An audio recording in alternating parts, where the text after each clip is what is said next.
दूर के एक जंगल में पिंकी नाम की एक चिड़िया रहती थी। उसकी दोस्त एक प्यारी सी और बहुत सुंदर सी टुनटुनी चिड़िया थी। टुनटुनी जितनी शांत और सरल थी, उसका पति राजू कौवा उतना ही दुष्ट और शैतान था। एक दिन टुनटुनी चिड़िया पिंकी चिड़िया के घर आती है। अरे आओ बहन, मैं तुम्हारा ही इंतजार कर रही थी। बस मेरे पति भोजन लेकर घर आ जाए तो फिर मैं बच्चों को उनके साथ छोड़कर आपके साथ पानी लेने बाहर चलती हूँ। आप कितनी खुशनसीब हो पिंकी बहन, और एक मैं हूँ। मेरा पति तो दिन भर मुझे मारता पीटता रहता है और गालियाँ देता है। मैं जब आप लोगों को इस तरह देखती हूँ तो मुझे अपनी किस्मत पर रोना आता है।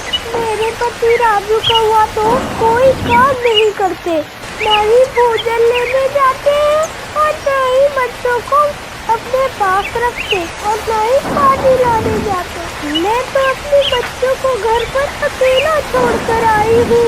दीदी, अरे टुनटुनी, तेरे पति कोई काम वाम करते हैं या नहीं? क्या काम करते हैं? क्या बताऊं पिंकी बहन, मेरे पति कोई काम नहीं करते, बस इधर उधर घूमते रहते हैं पूरे दिन, और जब भूख लगती है तो घर आकर खा लेते हैं और फिर वापस घूमने चले जाते हैं। और काम ही क्या है उनके पास? वो दोनों बात कर ही रहे होते हैं कि तभी वहाँ पर सुंदरी कबूतरी आ जाती है। नमस्ते जी, आप सबको सुंदरी की तरफ से। अरे हाँ, अच्छा हुआ सुंदरी बहन कि आप यहाँ पर ही मिल गई। मुझे आपको बहुत ही अर्जेंट बात बतानी है। तो बताइए क्या बात है? भगवान मेरी मुँह से झूठ न बुलवाए। अजी टुनटुनी, मैंने तुम्हारे पति को कल कुरकुरी कौवी के पास देखा था। मुझे उनके लक्षण ठीक नहीं लग रहे थे, और यहाँ तक कि अनार गोरैया ने भी कहा कि हर वक्त तुम्हारे पति किसी चिड़िया के पास मंडराते रहते हैं। जरा लगाम टाइट रखो अपने पति देव की, ठीक है? टुनटुनी चिड़िया और पिंकी चिड़िया दोनों ही नदी के पास पानी लेने जाती है। दोनों पानी लेकर लौट ही रही होती है कि तभी टुनटुनी चिड़िया को अपने पति राजू की आवाज सुनाई देती है। फिर दोनों पेड़ के पीछे छिप जाती है। वो देखती है कि राजू कौवा चमेली कौवे को कुछ कह रहा होता है। दोनों पेड़ के पीछे छुपकर सुनने लगती है उन दोनों की बातें। और फिर इतने दिनों के बाद तुम्हारे घर के चक्कर लगाने से फुर्सत मिली है और तुम मुझसे मिलने आ ही गई। चमेली, देखो, मैं तुमसे बहुत प्यार करता हूँ। अगर तुम हाँ कर दो तो हम दोनों शादी कर लेंगे। और वैसे भी तुम बहुत सुंदर हो।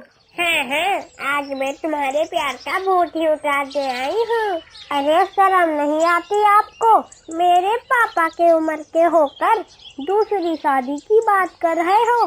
अगर फिर मेरे घोंसले के पास दिखाई दिए तो मेरे पापा आएंगे बात करने, वो भी तुम्हारी पत्नी टुनटुनी से।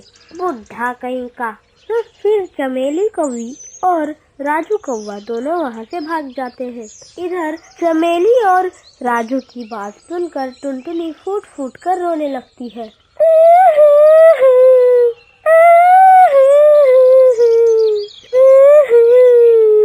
आपने देखा ना पिंकी बहन, ये राजू कौवा तो दूसरी शादी की फिराक में है। आज नहीं तो कल वो दूसरी चिड़िया ले ही आएगा। फिर मेरे बच्चों का क्या होगा और मैं कहाँ जाऊंगी? हमारे पास तो कोई दूसरा घर भी नहीं है। देखिए टुनटुनी जी, अब रोने धोने से कुछ नहीं होने वाला। आप जैसी सुंदर, सुशील और दयालु पत्नी को छोड़कर दूसरी चिड़िया के बारे में सोचने का फल तो राजू को भुगतना ही पड़ेगा। अब तो लगता है कि राजू कौवे की दूसरी शादी करानी ही पड़ेगी। ये आप कैसी बातें कर रही हो पिंकी बहन? आप मेरे पति की दूसरी शादी कराने चली हो? आप चिंता न करो टुनटुनी बहन, पहले मेरी बात तो सुनो। मेरी एक बचपन की सहेली है जिसका नाम हरियाली तोती है। वो बहुत ही तेज तर्रार और चालाक दिमाग की तोती है। आप इतना समझ लो कि आपके पति राजू कौवे को वही सुधार सकती है। फिर पिंकी चिड़िया टुनटुनी को सारी योजना समझाती है।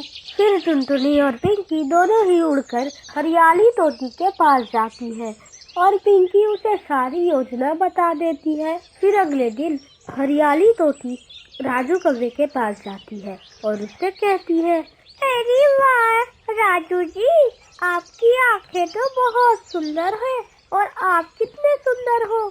आपकी बड़ी बड़ी गोल गोल आंखें को देखकर मेरा दिल ही भाग गया। अब सच सच बताओ, आपकी शादी तो नहीं हुई है ना? देखिए, मेरा दिल मत तोड़ना, वरना मैं कभी शादी नहीं करूँगी। अरे नहीं नहीं, मैं तो अभी कुंवारा ही हूँ। मेरी जो पत्नी थी ना, वो बहुत ही दुष्ट तर्रार और बदतमीज थी, इसलिए आप मुझे कुंवारा ही समझिए। तो फिर ठीक है, हम दोनों कल जाकर शादी कर लेंगे। फिर राजू कौवा टुनटुनी से बिना बताए ही शादी की तैयारियां करने लगता है। उसके बाद राजू कौवा दूल्हा बनकर मंडप पे आ जाता है और हरियाली तोती भी दुल्हन बनकर आ जाती है। फिर दोनों की शादी हो जाती है और दोनों राजू कौवे के घर पर आती है। तभी हरियाली तोती राजू से पूछती है, ओहो, ये घास फूस का घर कहीं नहीं राजू जी, मुझे ये घटिया सा घास फूस का घर नहीं चाहिए, मुझे तो अच्छा सा मिट्टी का और लकड़ी का घर चाहिए। और हाँ, आप काम क्या करते हो ये तो मैंने पूछा ही नहीं, आपकी नौकरी क्या है, जल्दी बताओ। अरे तुम ये क्या बोल रही हो हरियाली, अब तो तुम मेरी पत्नी हो, तो खाना तुम ही बना दिया करना। क्या कहा तुमने? मैं नहीं बनाने वाली कोई खाना वाला, अगला दिन होता है। अरे उठो उठो, अरे राजू उठ, जल्दी उठो, देख तो लो, सूरज सर पर आ गया है और तुम अभी तक खराटे मार रहे हो। हाँ, उठ गया, क्या हुआ? चलो जाओ, मेरे लिए पानी भर कर लाओ। फिर राजू कौवा पानी भर कर ले आता है। लाओ, ये पानी मुझे दो, मैं नहा लेती हूँ, फिर तुम और पानी भर कर ले आना, तब तक खाना बना लो। क्या कहा तुमने?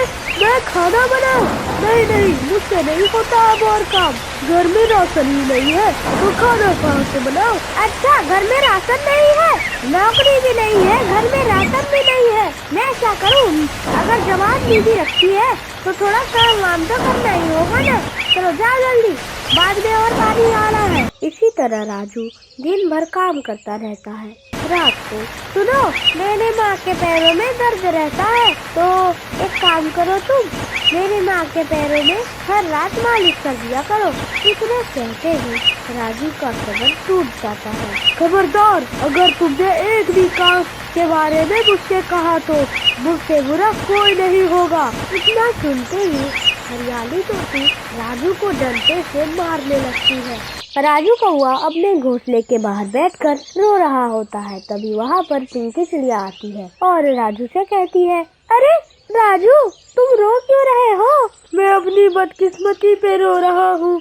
मैंने टुनटुनी जैसी सुशील, शांत और सुंदर पत्नी को छोड़कर दूसरी शादी की, ये उसी का फल है। मैंने गड्ढा खोदा तो अपने गिरने के लिए ही खोदा, मैंने अपने पैरों पर ही कुल्हाड़ी मारी है। मुझे माफ कर देना टुनटुनी। तभी वहाँ पर टुनटुनी भी आ जाती है। अब पता चला कि आपने कितना बड़ा अन्याय किया है मेरे साथ, तब आपको समझ आ गया है ना? मुझे माफ कर दो टुनटुनी, तुम जैसी सुशील, सुंदर और दयालु पत्नी को छोड़कर मैंने दूसरी शादी की, मुझे माफ कर दो। ठीक है, मैं आपको माफ करती हूँ, लेकिन आज के बाद आप शराब नहीं पियोगे। हाँ, मैं शराब नहीं पीऊंगा और अपने बाल बच्चों का ध्यान रखूंगा। मुझे ऐसी मारने वाली बीवी नहीं चाहिए, तुम्हारी जैसी शांत और सुशील बीवी चाहिए। फिर राजू कौवा और टुनटुनी अपने बच्चों के साथ खुशी रहने लगे और राजू कौवा भी किधर गया।